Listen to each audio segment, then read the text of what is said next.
Welcome back. When we left off in part 1, we had just shown that young children basically look to the actions and activities of their parents in order to create a basic blueprint that they can then use to begin constructing their own personal view of the world.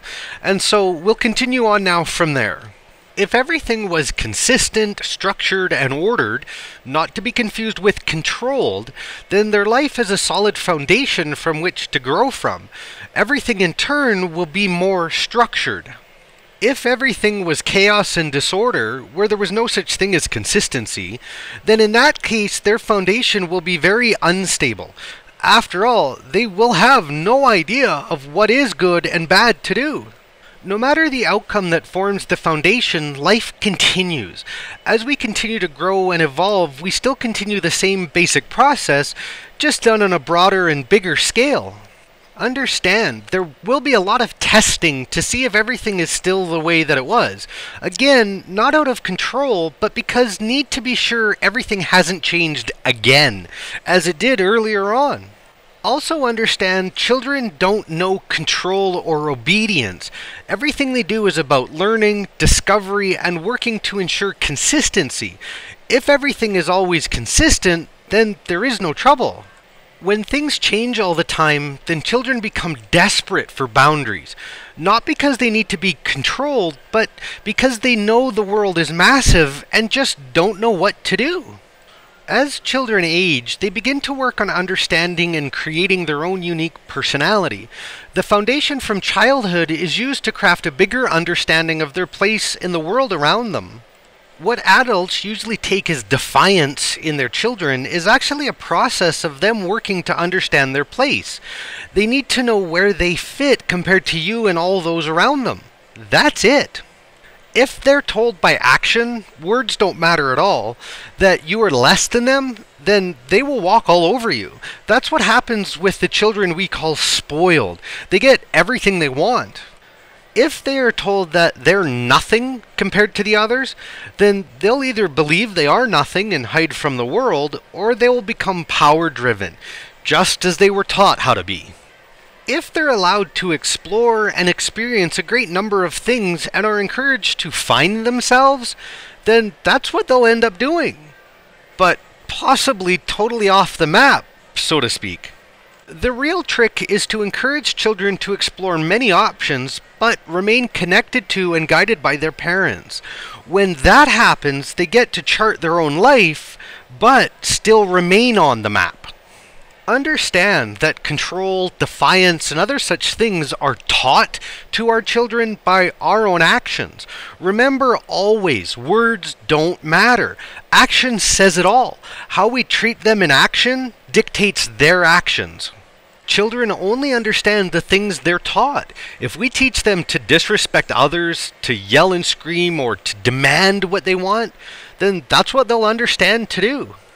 If we teach them to be caring to others, kind to people in need, and respectful, then that's what they will understand to do, all based on the actions of those around them, not the words. To a child who has a very limited understanding of the language spoken, words are about as meaningful as they would be to an adult when someone is speaking a language they don't understand either. Yet, in both cases, action speaks louder than words. Whether we can understand the language spoken, there is usually no doubt when it comes to an action. We quickly get the message. With children, they may use a lot of words that they don't understand the meaning or the implications attached. Those things take a great many years to fully understand, something that some never fully grasp. To punish them for not listening may be accurately more stated as not understanding. When converted to that light, does it still seem appropriate to punish them? It's not the same thing anymore, is it? The problem is that we see the world through our own eyes, meaning we only see what we want to see.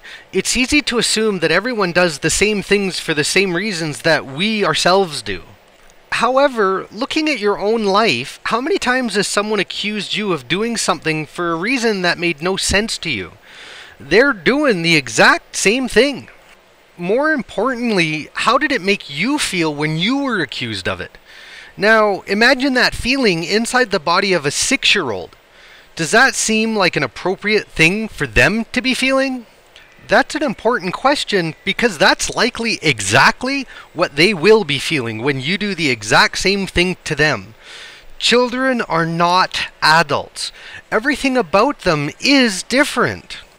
It's far too easy to label and judge things based on our own limited experiences or understanding. Yet, when we do that to children, we teach them that it's okay to do that to others.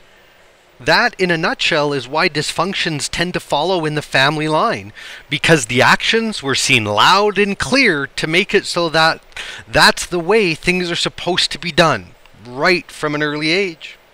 It's far better to take time to understand why children do something and then step back and look at it through their eyes.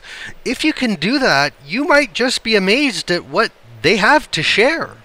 Just don't think for a second that their reasoning is going to make perfect sense to an adult. They are still children and simply do not think that way, nor should they be made to do so. That's unfair. Children need time to be children because that's the time they work to explore their identity and define their place in the world. If you take that away, you will end up with some messed up young people. Doesn't that sound like the world we live in currently? That's because it is, and it happened for that exact reason. Children are not adults and should not be treated as one. The truth is that lesson number 1 serves as a tool that is vital to evolution. Because far too many people were not allowed to be children when they were young, they lost sight of what being human was all about. When things happen properly, lesson number 1 will get transformed from the totally misunderstood I am the center of the universe to something more akin to I am a vital part of the universe, equal to all others. How much better would your own life be if you had that simple idea rooted into your mind as the center of who and what you are? Very different than having I am the center of the universe in that place, isn't it? You need to wrap your head around the fact that just because you don't understand something doesn't make it wrong. By embracing the idea inside you that I am the center of the universe will open many doors. It will help you to understand why you do all the things you do when you seem to have no control over them. It will also help you to see the world around you as you have worked your whole life to make it into. More importantly, in the midst of all the pain and misery you will likely subject yourself to as part of that realization, you will discover something better than you can even imagine: life itself. Also understand, you don't have it within you to do it alone. No one does. If we did, we would have done it the right way from the start.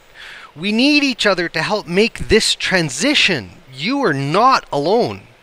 All the pain, fear, misery, and more that you feel is all part of issues and programming that you have the power to remove or change for the better. You just first need to learn how. The first and most important thing you can do is learn to trust in yourself, something that is in truth the hardest thing you will ever have to do, because you have to work through all the issues and programming and whatnot. When you do learn, however, it becomes very easy to teach others how to do it too. More importantly, then we can teach our children how to do it. They don't have all those issues. For them, it's a very easy journey to make. At least as long as they have good role models to follow who really know how to trust in themselves first. Without that, then it becomes all about the words. And again, words mean nothing. Understand, you are an important part of the universe, equal to all others. You do matter, no matter what anyone else says. All you really need is some help and support to get you started. From there, it gets easier every day. It will take time, but really, what have you got to lose, other than issues that are holding you back? We will be here to help you on your journey in any way we can, because you are worth it. We believe in you.